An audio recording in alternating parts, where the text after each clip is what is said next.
The U.S. Department of Energy's Oak Ridge Reservation is the site of a vital national defense facility and a modern computational and scientific center. But over the years, parts of the reservation have been contaminated with radioactive and other hazardous waste. DOE has been busy cleaning up those affected areas, but much remains to be done. Citizen input is a valuable part of that effort, and DOE welcomes advice from the Oak Ridge Site-Specific Advisory Board, a citizens panel that provides independent advice and recommendations on DOE's cleanup of the Oak Ridge Reservation. The board provides input on a wide range of environmental cleanup operations underway at Oak Ridge National Laboratory, Y-12 National Security Complex, and the East Tennessee Technology Park.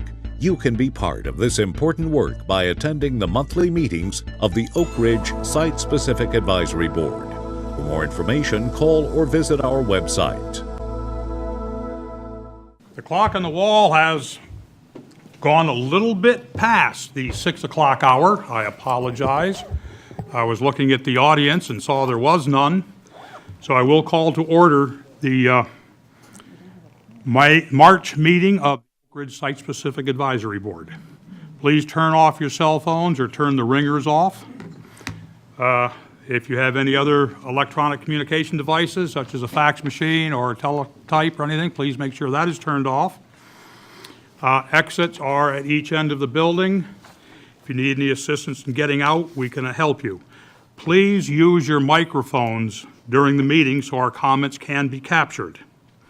Also, remember to raise your name tent. I will try and recognize you in the order in which you raise your tent. If I don't spot you, Ms. Lyons will be more than happy to tell me. And if neither one of us see you, make sure we know about it.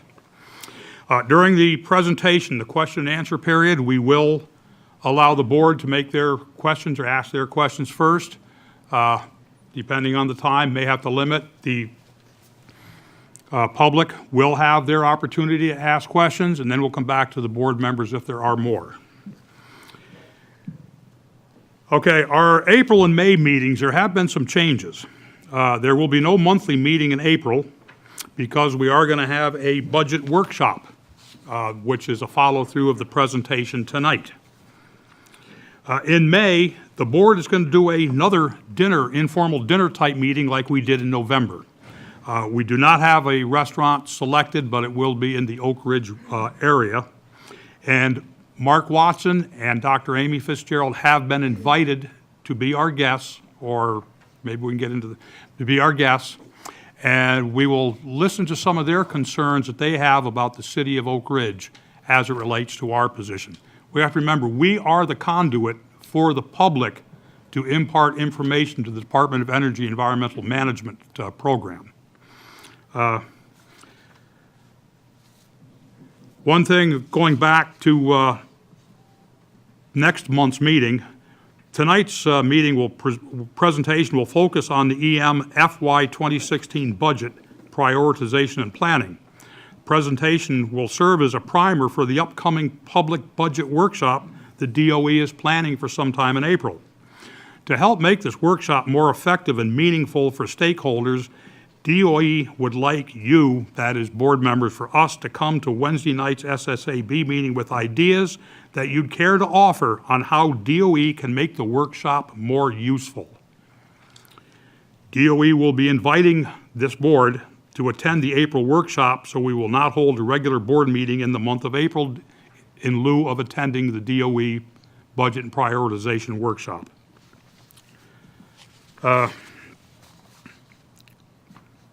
Tonight's presentation is going to be on the budget and prioritization.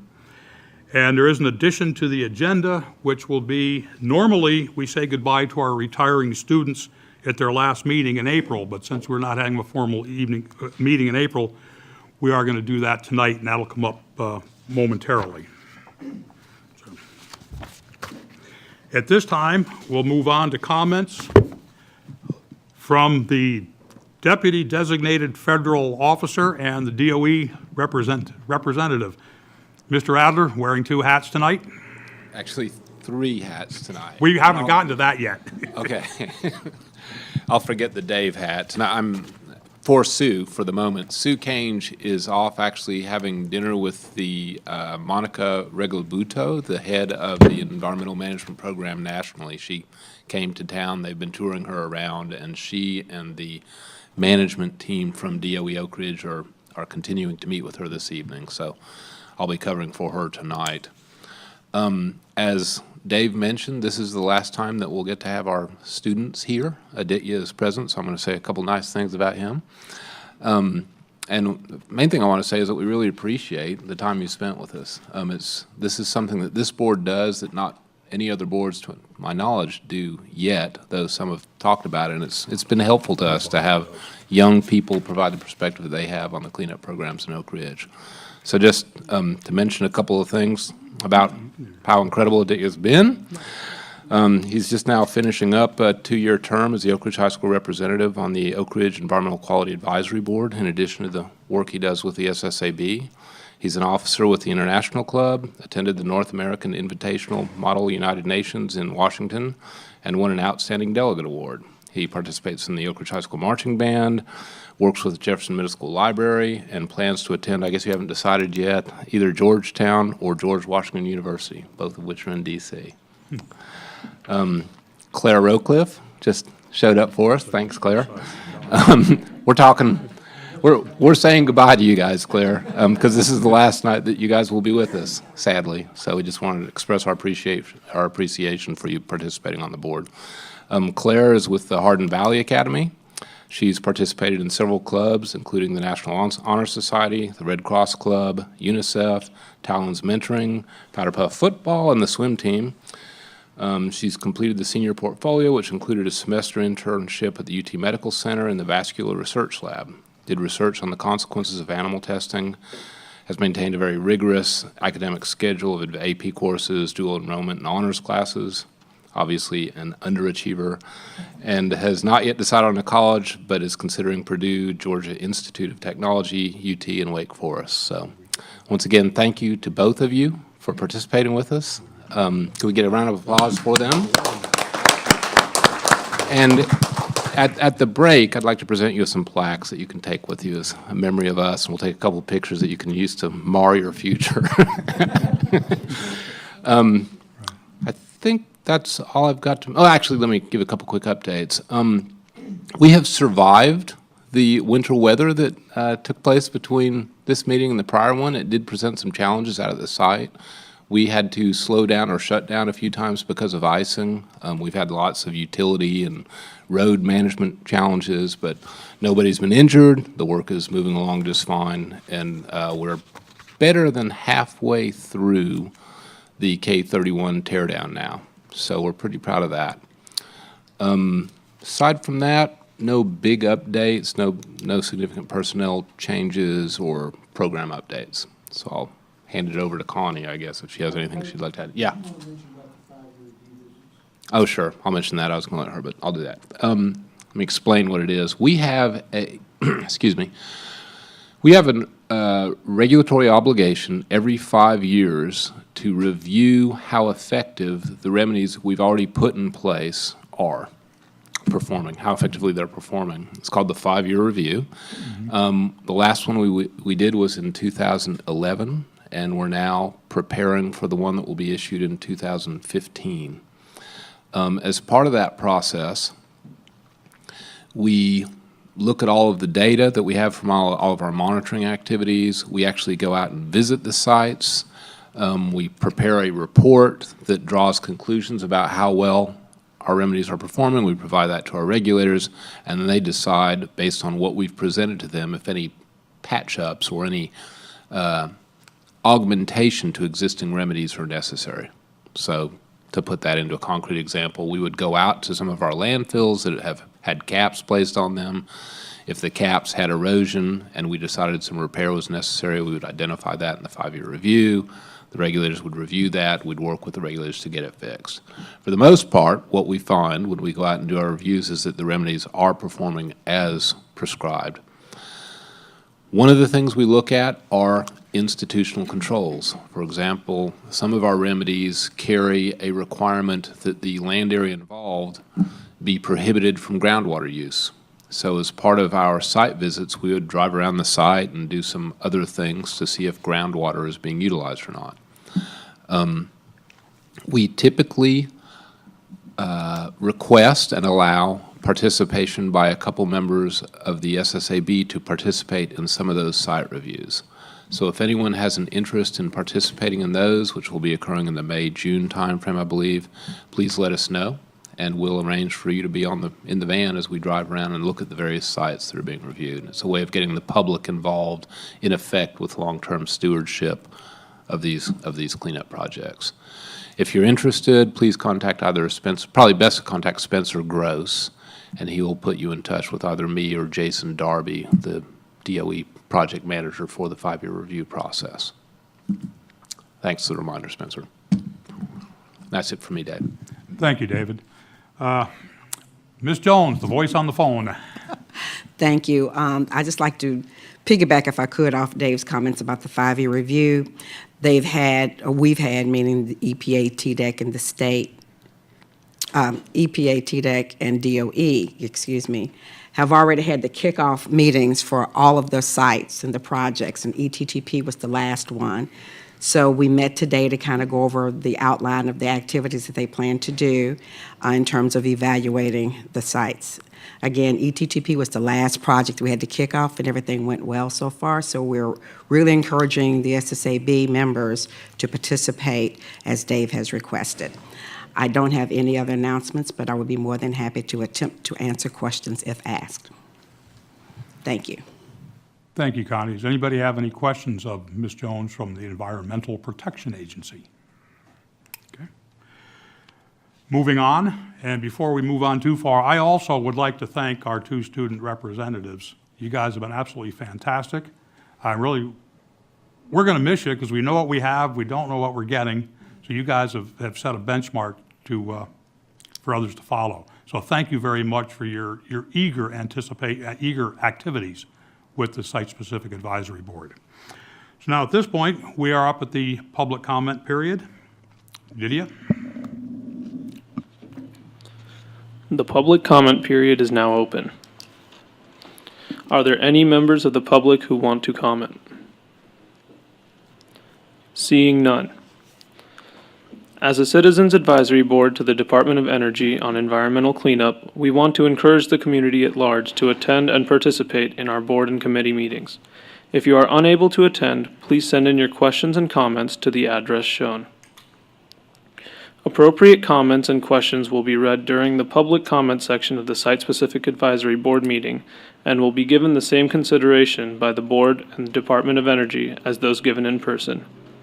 Meeting schedules and ways to communicate with the board can be obtained by calling 241-4583 or by visiting the website. Thank you very much.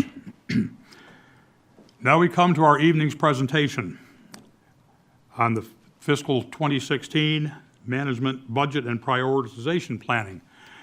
Our scheduled presenter tonight is not going to be here, so we have found a very capable fill-in presenter. It's a person who's no stranger to this board. David Adler was reared in Oak Ridge. His father worked here back years ago. He went away for a while to get educated and came back and has been involved with the Department of Energy Environmental Management for many, many years and is kind of our go-to guy. So Mr. Adler, if you can go to it. Apologies on behalf of Alan Stokes. He had every intention of being here tonight. Alan is the director of our budget shop. Alan, like a lot of us, spent a little bit too much time in the sun as a young man, and he had to get a little deal cut off of his lip, so he was in no position to speak tonight. He battled mightily to try to come, and Karen Thompson over there, his deputy, and I persuaded him not to come. As Dave mentioned, this is a preview for a workshop that we intend to hold the last week of April. The specific date for it will be shipped out shortly to everyone, and we hope that as many of you as are interested will attend. It'll probably occur in the afternoon, evening, and Mike Kentop will be issuing dates and times and locations for all that shortly. It probably will not be held here because this isn't quite big enough for the size of the crowd we hope to pull in. Tonight can be a preview for some of that to get your creative juices flowing and to maybe get a little bit of conversation going on the subject a little bit earlier. First slide, please. Okay, the budgeting process within the federal government is a tricky business. I'm not going to ask you to try to understand the complexities of it because it's too much to ask. But the key point to keep in mind is that at any given time, DOE is basically working on 3 different budgets at once. We're working on the budget that we've been given by Congress, fiscal year 15. We're in fiscal year 15, and we're spending money that we've actually been given. That's one. We call that the fiscal year budget. We're working on a budget request. President Obama recently made a request to Congress saying, here's how much money I would like to give Oak Ridge. But Congress still has to act on that before we know how much money we will have in Oak Ridge. So that's called the President's budget request. He's made that request for Oak Ridge already. He submitted it in February, I believe. And then finally, there's the planning year.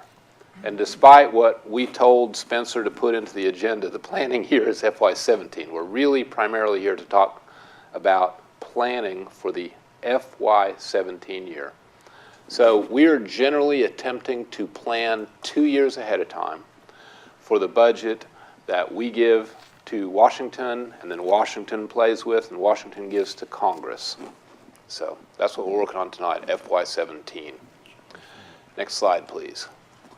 This is a little bit of an eye chart. I think some people have the handout. Do they, Spencer? They don't. Okay, well, then I'm just going to have to kind of read things out to you. But this gives a sense of how we're doing in the big picture. These columns relate to fiscal year 15, again, the year that we are in right now. This third column gives you how much money the President has asked Congress to give us for next year. What you can see is that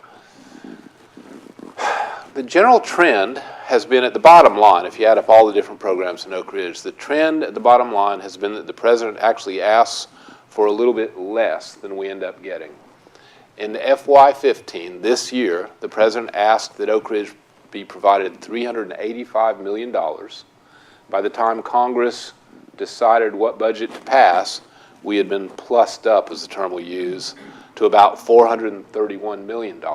So we actually fared pretty well in the budget process. Now, just for general perspective, while $431 million is a lot of money, and we can get a lot of good work done for $431 million, it is less than we used to get. Back when I started working in Oak Ridge, we would routinely get from $500 to $700 million a year. So budgets have been dropping, steadily dropping, as the overall national budget situation grows tighter and tighter and tighter. Again, in 15, for the most part, we got what we asked for on the big projects. There's, and I'll talk a little bit more about each of the projects in detail as we move into further slides. But one area where Congress really very specifically increased our budget by a significant amount is they asked us to spend a little bit more money than we asked for transuranic waste shipment. That's the fairly high hazard waste that's generated by Oak Ridge National Lab that has to go out to WIP, the Waste Isolation Pilot Project in New Mexico. They actually zeroed out our budget that we had for technology development. And then for what's called D&D fund, which is basically the money that the nation uses to clean up its old uranium enrichment facilities, they gave us a big increase. We went from $159 million that the President asked for to $189 that Congress granted us. So summary messages on this slide. Overall budget for FY15, about $430 million, about what, 40 million, 45 million more than the President asked for. Congress generally was in agreement with what the President asked for, with 3 exceptions. They said, we want you to spend more money on transuranic waste. We want you to spend more money basically cleaning up the K-25 site. And then on a smaller level, they weren't as interested in financing our technology development work. Okay, this column. For this year, the President asked for $365 million, which is less than the President asked for last year. It's appreciably less than what we got from Congress last year, but it's what the President asked for. We'll talk more about how it compares to other site requests in a moment, but that's right now what Oak Ridge has been asked to plan for getting in FY16. We'll see what happens when Congress works their magic and produces an actual budget. Okay. Next slide, please. More numbers. We'll get off numbers towards in just a minute here. But I was asked at the executive committee meeting to give a perspective on how our budgets compare to other sites, because that's a very reasonable question to ask. And this slide, and I assume all of these can be made available to all the board members. Okay, if people really want to dive into the numbers. But the basic messages that come out of this slide are that Oak Ridge is a relatively significant piece of the pie, but small compared to two big sites.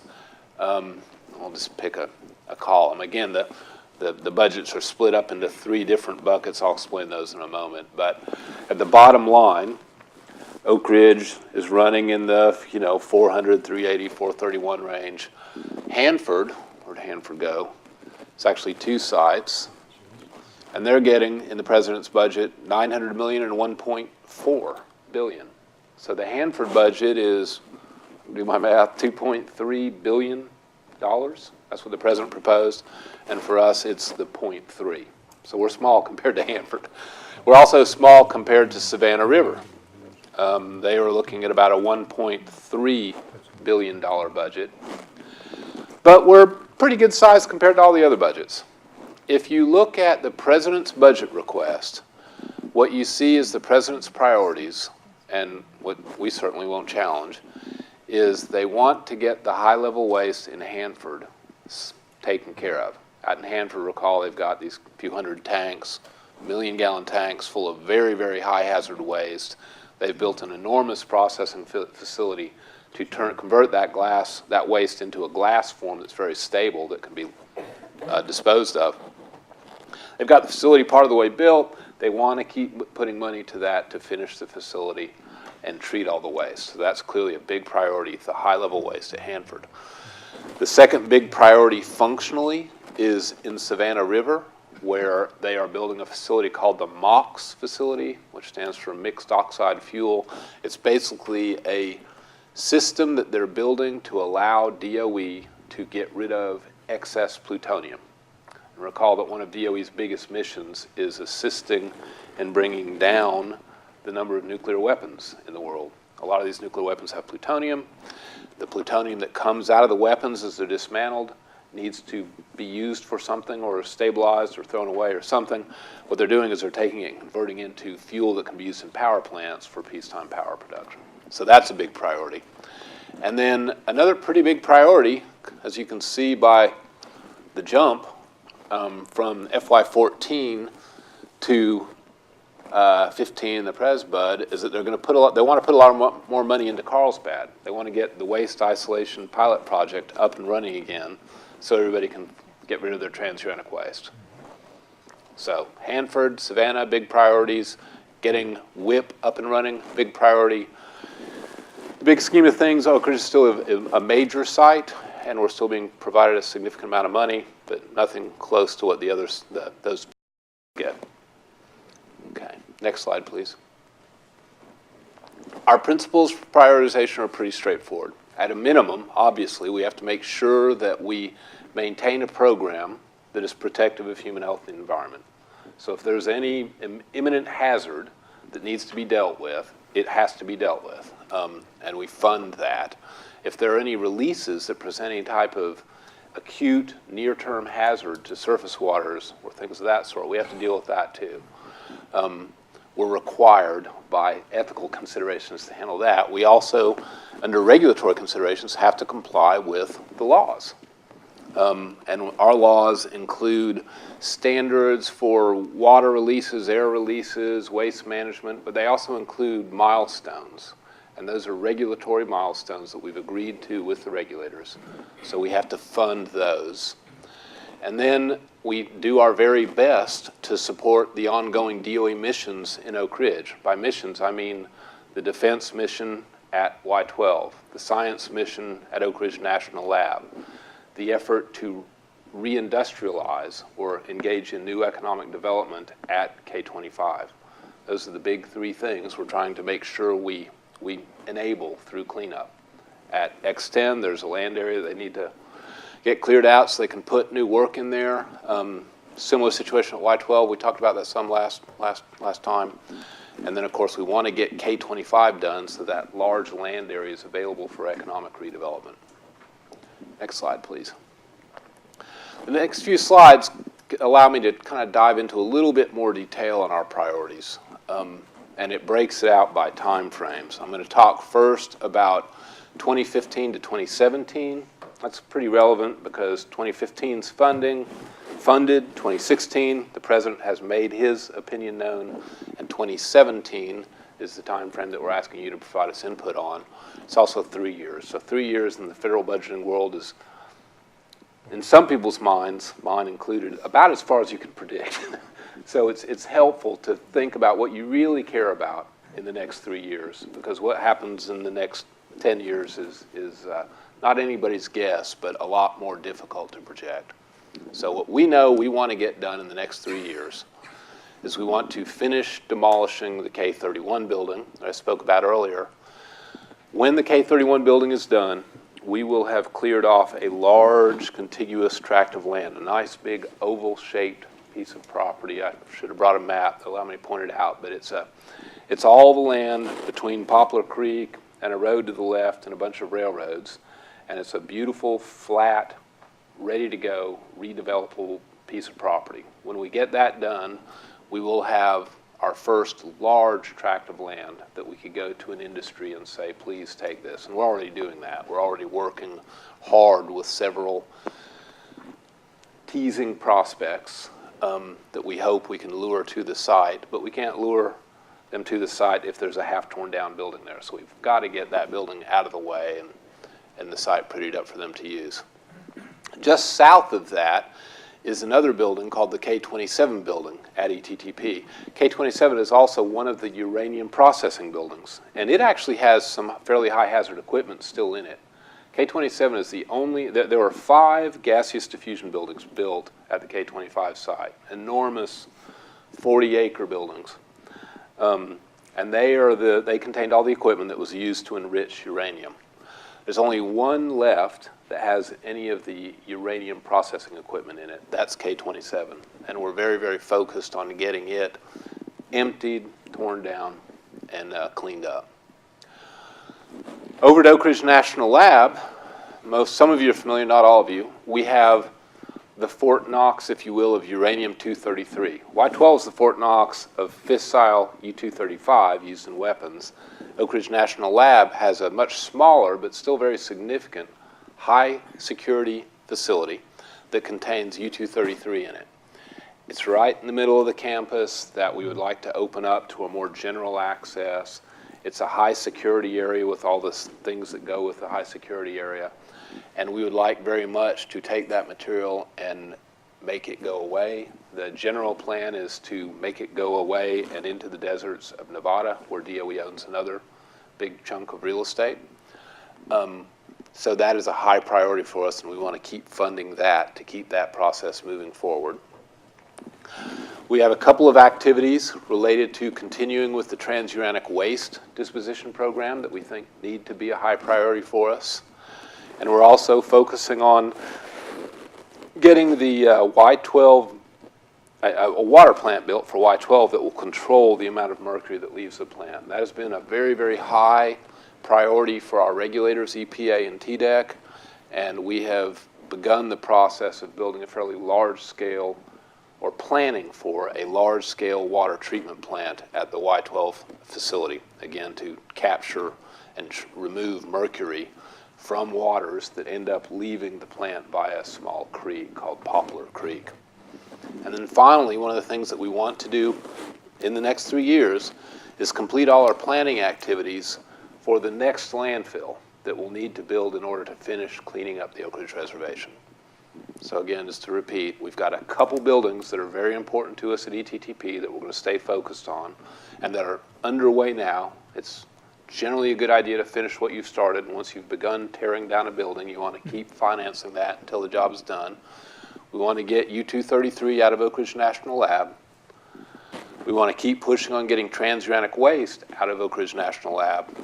We want to do design work for both our new landfill and the mercury water treatment plant. That's what we're pushing in our budget development. Next slide deals with the next 3 years, 18 to 21. And what it basically shows is that we finish what we started in the prior 3 years. We hope to complete the disposition or a portion of the U-233 disposition, keep going with transuranic waste activities, actually finish cleanup at ETTP with one exception. Hopefully by 21, we'll be in a position to declare victory for all of ETTP with the exception of the centrifuge buildings. When you drive out, as if you're driving out to I-40 and ETTP is on the right, there's a small group of fairly tall buildings that you see on the right. Those were buildings that were developed for gaseous centrifuge technology development. Those are our lowest priority at ETTP. They actually aren't very contaminated. They were developed to do experiments with, but by and large they were never used. They didn't see a lot of contamination. We do want to get them done. We want to get all of ETTP done, but they are the lowest priority. One reason why they're a little tricky to get done is their cleanup is handled by a different money source. We have one source of money called the D&D fund, Decontamination and Decommissioning Fund, that we can use to tear down all the buildings at K25 except for the centrifuge buildings. This big fund that we use for most of the buildings has been very kind to us. We've been getting a lot of that money and we've been able to make a lot of progress. The other fund is called non-defense, I believe, but it's a different congressional appropriation. We haven't done as well in. And because of that, the centrifuge buildings are still out there. We'll get them, but we don't think we can get them by 2021. By 2021, we would hope to have constructed or at least be well into the construction of the mercury plant. And we're also going to have some critical infrastructure work that we know will need to be done in that time frame. For example, our water treatment plants at Ornell and elsewhere are getting old. They need some maintenance, and we'll need to spend some money on them. So basically, the first 3 years we discussed, the next 3 years is finishing the activity started in the first 3 years. And then in the long term, and I just put this slide up there to show you what won't happen for a long time under DOE's current priorities. Post-2021, we will be cleaning up Y12 and Ornell. We really don't have a lot of money focused on cleanup at Y12 and Ornell until post-2021. So that's an important message. What we have money for is finishing ETTP, doing some other things, but not much money in the budget for Y12 or Ornell until post-21. The only thing we'd be doing at Y12, of course, is putting that water treatment plant at the bottom of the drainage that hopefully significantly reduces the transfer of mercury from the plant into the creek and out into the city of Oak Ridge.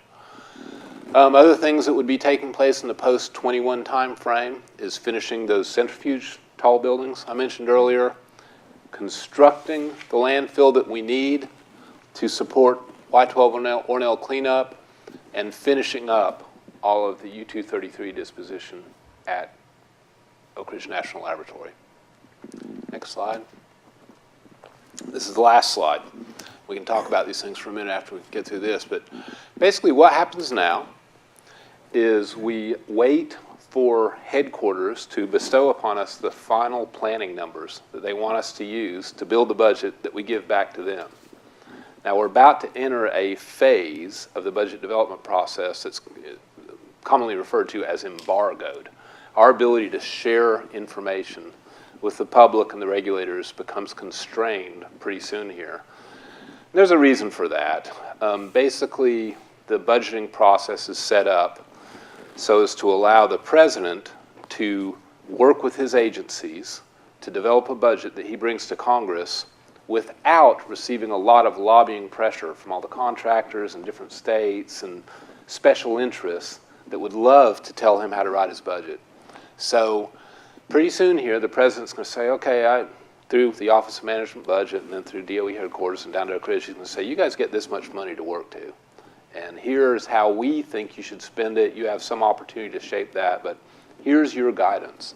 Use that to assemble a budget that you give back to me, the president, that I will work with as I see fit and then give to Congress. That should be happening in the next month or so. We'll be receiving that guidance. We also want to conduct the public workshop that I just mentioned in the last week of April. In that workshop, we'll have a more thorough discussion of our projects that are underway and the projects that we plan in the near term. We'll probably have the actual project directors present. They'll have nice presentations with pictures rather than the words that show what the projects look like and will be available to answer more detailed questions about the projects that we're proposing as priorities. We will, after that, presumably get a recommendation from this board on how you feel about the priorities that we've laid out. You don't have to agree with them. You can pretty much say whatever you want to say. The priorities that we have laid out are consistent with priorities that we've had for the past several years. We'll evaluate input from this board, from the EPA, and from TDEC, and then sometime in the early May timeframe, we'll actually be submitting a budget to headquarters, and then the door is shut. It goes into the black hole of headquarters, and the next time we hear anything about it is when the president gives it to Congress next winter. So that's how things unfold from here. It's kind of a tedious, convoluted process. Sorry, I can't change that. But if people have any thoughts or questions they'd like to throw up now, let's spend a few minutes doing that, and then we can do the rest at the workshop later in April. Once again, a great presentation. Thank you, David. Kind of missed the colored charts and out to years that when we don't have enough budget money, what happens to our time frame on it, which is quite interesting. I need to mention that, in fact. Thank you. Connie. Now, 2 reminders of what it took. All right. At $365 million per year, our program will take longer than it would take at $420 million. That's a no-brainer, but we are actually currently running the computers to produce all those charts to see what the effects of these reduced budgets would be. Intuitively, it will be many, many, many years of extension to the cleanup program. Is it 10, 20, 30 years? We'll know that by the budget workshop, but it certainly will be more than 10, possibly more than 20. If we drop down to those low levels and are held there, it will take us longer to get the work done. And actually, the milestones that we currently have are premised upon a higher level of funding. So we'll have to deal with that. We have a set of what we call planning milestones that we've negotiated with EPA and TDEC that were premised upon getting $420 million a year. Well, for the last couple of years, the president has proposed a little bit less than that. Congress has come back and given us close to that. But we are obliged to do our planning based upon what our boss, the president, tells us to plan to. So there is a bit of a separation between the commitments that we've made to the regulators and the funding levels that we're being told to plan to. So that's a challenge we're going to have to manage as we move forward. Thank you. I believe Ms. Jones first and then Ms. Cook. All right, Ms. Jones accedes to Ms. Cook. I think that's who it is. I can't see your name there now, Frida. My question. Use your mic, please. Thanks. My question, Dave. A while back, we asked for a list of the smaller projects that are included in the budget such that we can sort of look through those and say, oh, why isn't that one included? And okay. Is there still a chance that we'll get those? Absolutely. Yeah. Okay. That's kind of the same comment he made. When the project directors speak at the budget workshop, they'll talk in more detail. Instead of just saying, we're trying to finish cleanup at ETTP by 21, we'll talk about all the different steps that get us there. And they'll be able to speak to the general dollar figures roughly associated with that. Ms. Jones? Dave will probably kill me, but I have one question. Watch, he's got water. One question, and it's for clarification purposes. I know that you have your guidance from DOE headquarters, what you plan to, but from EPA's perspective, and it's not like, can the process be a little bit more transparent, knowing that you have your guidance? There's been this above target case, and EPA's position is if you don't ask for money, you won't get the money, knowing that it will impact the out years if the money is not sought for. So could you explain Yeah, that? that's a good point. Actually, under an executive order, which is basically a law that governs behavior of the federal government, we are required to ask for enough money to meet all of our commitments. So we do submit every year a budget that says, here's what we would like for you to give us because here's what we need to honor all of the commitments that we have made. We call that a requirements case because it asks for enough, the amount of money required to get the job done on the schedule that we said we'd get it done on. But in addition to that request, we are actually also required by the president to develop a budget that hits his bottom line. So we actually submit multiple budget cases to Washington for their consideration. We always make sure to ask for enough to meet all of our compliance obligations, but we also have to build a budget around the number that the president tells us to look at. The basic dilemma that DOE and the whole federal government has is that the government has signed up to more things than the federal government has money to finance. And people have been, when you add up Social Security and wars and environmental cleanup and maintaining the Park Service and all the things the federal government does, it's costing more than Congress is inclined to appropriate or is being raised in taxes. So the government is now in the business of tightening up budgets on some of its programs, and DOE cleanup has been one of them. So the president and OMB have a tough job of trying to bring budgets in balance with revenues. And one of the ways they do that is by asking the field offices to look at projects that they can stretch out. So we'll be doing both, asking for this much to meet all of our current obligations, but probably also building a budget at a lower level consistent with what we're provided as guidance for budgeting activities. Ms. Jones? Last question, I promise. The question, the request for funding to meet your current obligations, that includes the Appendix E as well as Appendix J milestones? Our practice generally, it's a technicality, but we actually at any given time have 3 years worth of enforceable milestones. So right now we've got milestones that cover 15, 16, and 17.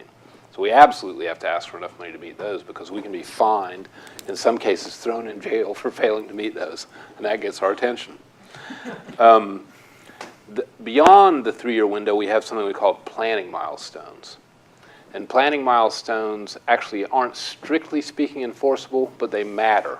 They're expectations that have been created. They're dates that have been negotiated with the regulators, and we need to try to meet them. So we do have as a general practice asking for enough money both for the enforceable milestones and the planning milestones.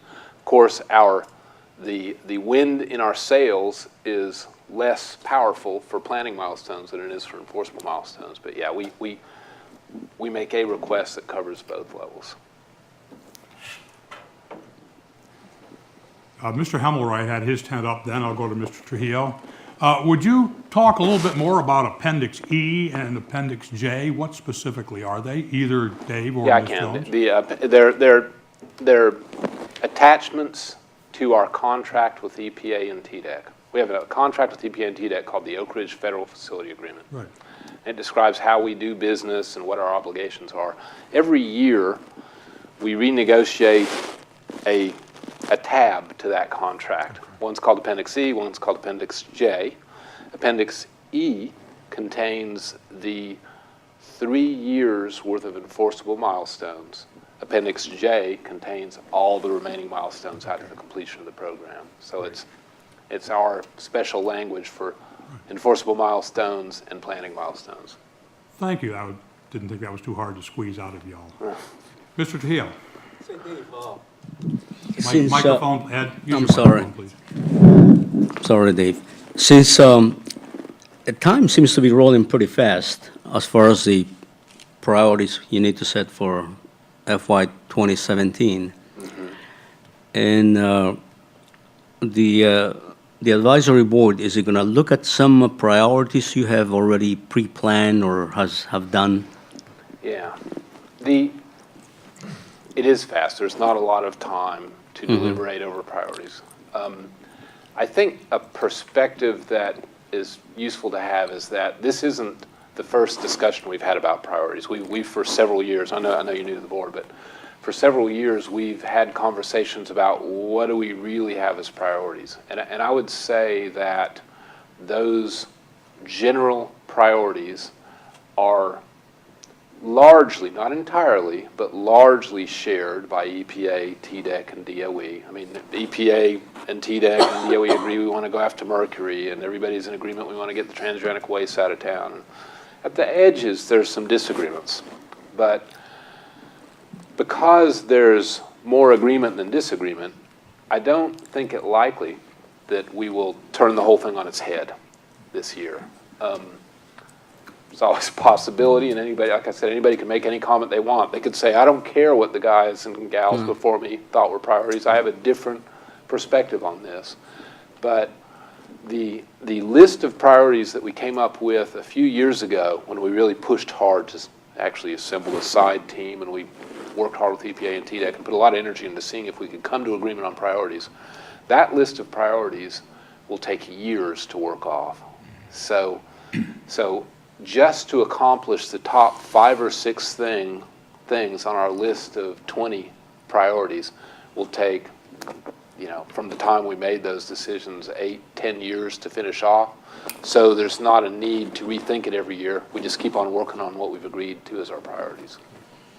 Yeah, I was thinking mostly on the value-added effort we can put to comment or recommend things to you, that's all. Yeah. Yeah, well, one thing is that it's always helpful to have a reaffirmation if that's what the board, if they want to say, we're generally still in agreement with the priorities that people have laid out. But it's also okay to say, is that one still important? Is it still important? Is U-233 still important? Or is mercury or whatever, if you want to comment on? Thank you, Dave.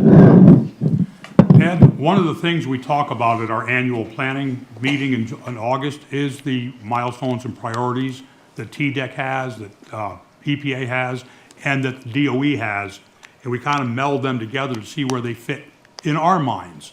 So that will be coming up to you in August. Is there any other member of the board has any questions of Mr. Adler? Of the public? Sue, would you please use the microphone, state your name? Okay. We don't need to know where you live, but just your name. Hi. Hold on. Yes, Susan Gowerecki. I'm an Anderson County resident. And I've dragged my dead horse in here, and I'm going to proceed to beat it. David has laid out the issues pretty well, but what he isn't saying is there's 2 parts to this. There's what the Congress is willing to appropriate, and it's what DOE headquarters is willing to allocate. And DOE headquarters has prioritized the tanks at the top of their list as highest risk. And they've prioritized D&D down at the bottom, some 6 levels down. So we are automatically at a disadvantage here when it comes to getting funding, which is allocated based on perceived risk through headquarters. But I think if you have been reading the articles that Spencer showers us with on several times a week, and reading Frank Munger's blog and columns, you should be seriously concerned about some of the issues that aren't even out there before the fiscal year 20s. Things like the Alpha buildings at Y12, which are structures that are physically deteriorating. They're full of radionuclides and mercury. And they're right there next to one of the country's most important missions of refurbishing our nuclear weapons and storing highly enriched uranium.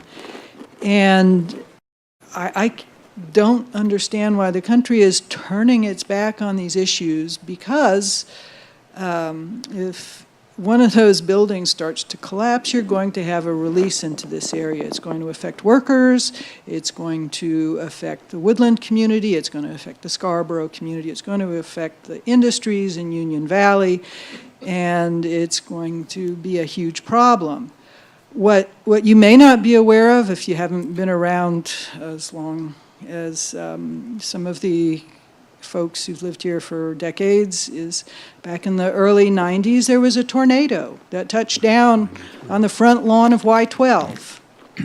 Rolled a tank off its stand, an empty tank, I believe, and then it proceeded to tear down all the high power lines down to Bull Run Steam Plant.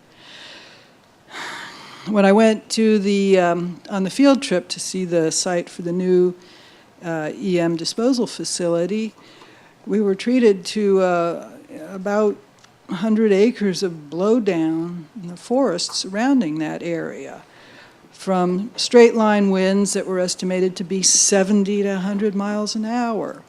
Now, this brackets those Alpha buildings at Y12, and it's only a matter of time before this site has a major emergency, whether it's at Y12 or at the National Lab, which has some similarly contaminated, perhaps not quite so badly degraded facilities at this point. But our priorities should be raised much higher at headquarters, because we have population densities that the other sites don't have, and we have the missions right next to these contaminated and deteriorating facilities that most of the other sites don't have as well. And all I can say is, you as individuals, if not as a group, should be letting your elected officials know about the concerns in this way, because it's only a matter of time before one of these severe weather events creates a real disaster on site. And we can't afford that in this community. And we need to get our budgets up, and so we can address these major D&D projects in a much faster manner than what we've been able to. So I'm going to stop whipping the horse now. And Yeah, Dave again for all he's done, but Yep. it's a problem we really need to address. Yeah, So, the only comment thanks. I'd offer is that obviously if we get more money, we'll put it to good work. I don't know, I'm not sure I could agree that a weather event would result in a disaster. It would result in a mess. Some of the buildings would be damaged. We'd have localized challenges that we'd have to contend with. And for those reasons, we'd love to tear the buildings down. But I don't think it would result in a significant broadcast of contamination. It'd be a localized problem. And we'd love to get the work done. It's correct that the DOE does place these other facilities at a higher priority. And we're low on the poll. D&D is a big priority in Oak Ridge, but it's not as big a priority for DOE at large as taking care of all that plutonium and taking care of those tanks. Those projects cost a lot of money, and if they get stretched out, they cost a whole lot more money. So they're in a tough spot. They're trying to get some big expensive projects done quickly, because doing those big expensive projects slowly costs a whole lot more money. So they've got a tough tough budget allocation process ahead of them. Yeah, Dave, I'm going to challenge you on the weather event because we are within the Weather Service's designated supercell tornado Oh, we zone can get here bad in weather. Oak Ridge. Yeah, no And- disagreement there. And, Yeah. you know, just a few years ago, you had that whole stretch come up just south of here and tear up great swaths of land. And if anything like that ever hits Oak Ridge, it's going to be a long time before you hear the end of it. Yeah, I'm not challenging that we can get some bad weather. Thank you, Susan. I appreciate your insight and appreciate you whipping on the dead horse. It is a horse that does need to be beaten occasionally. So again, thank you. Is there anyone else that has any questions for Mr. Adler? David, thank you.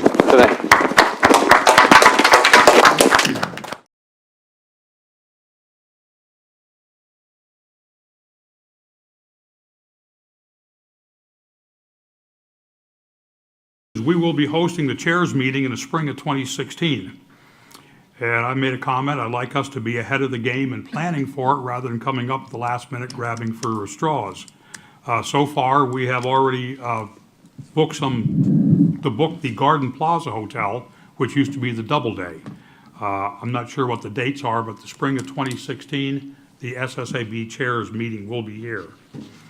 Also at that meeting, Mrs. Staley asked if I had spoken with the other advisory board chairs about the membership term recommendation of extending terms beyond the 6 years allowed. We had not had a chair's conference call since the prior executive meeting, so I could not report. But Mr. Adler did report and said he had discussed the recommendation with Ms. Kanes and Ms. Noe, and Ms. Kanes said she'd be happy to discuss it with headquarters. Now, the term extensions has always generally been used, not always generally, have generally been used to fill very specific demographic categories on the board. But any member who requests an extension will be considered. There's a process in place for it, so making a recommendation is really not necessary for us to continue or carry this on to the other boards. So we tabled the recommendation of carrying the 6-year term extension past 6 years to the other boards. Mr. Adler reported that Ms. Kanes took a mid-year look at our meeting schedule and thought some of the presentations were unnecessary given the changes that were happening with the EM projects. The Mercury cleanup presentation for April will not be relevant at that time and could be done much later in the year.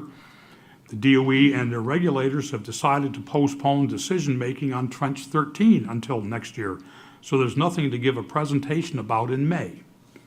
To make profitable use of the next 3 months, DOE proposes going forward with the March 11 budget presentation and general priorities that DOE is proposing. We just did that. DOE would like members to come to the meeting with ideas on how we can make the upcoming budget workshop more useful.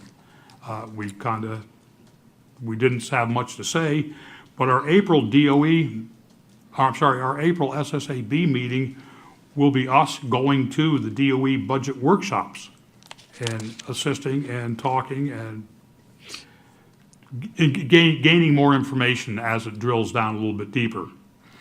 For May, Ms. Kanes proposes having another dinner meeting and asking a representative from the city to come and discuss EM-related issues with the board.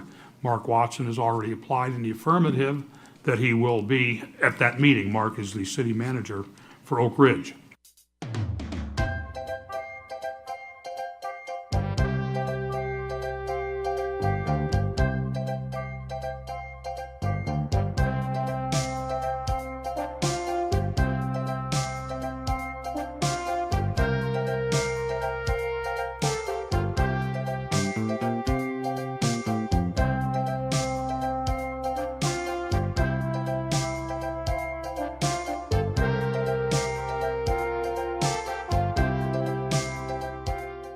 The Oak Ridge Reservation holds an important place in our nation's history, and it continues to play a vital role in national defense and modern scientific and computational research. But decades of work on the reservation, dating back to World War II, have left some parts of the reservation contaminated with radioactive or other hazardous waste. It's the job of the U.S. Department of Energy to clean up those residual hazards. DOE relies on citizen input on those cleanup operations. The Oak Ridge Site-Specific Advisory Board is the primary source of advice and recommendations to DOE on its environmental management program. The board offers advice on a wide range of activities, from safe, secure disposal of radioactive waste to long-term stewardship of areas with waste left in place. Be part of this important work by attending the monthly meetings of the Oak Ridge Site-Specific Advisory Board. Call us for more information or visit our website.